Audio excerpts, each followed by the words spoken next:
যখন কেউ বলে মা তুমি শুধু একাই হয়েছো, আমরা বুঝি হইনি, তখন আমার বলতে ইচ্ছে করে না, হন নাই।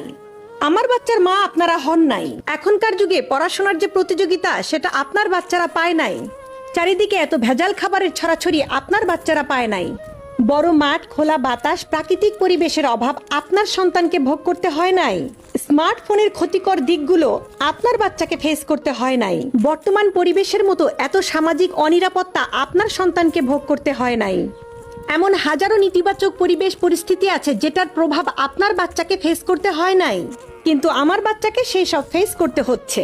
আমাকেও সেই অনুপাতে তাকে সামাল দিতে হচ্ছে, শেখাতে হচ্ছে। সুতরাং আমার আপনার প্রতিপালন সিস্টেম একরকম হবে না। আপনি সর্বোচ্চ আপনার ধারণা থেকে ভালো কিছু সাজেস্ট করতে পারেন, কিন্তু অন্যের ভিন্ন পদ্ধতিতে প্রতিপালন দেখে তাকে কটূক্তি করতে পারেন না।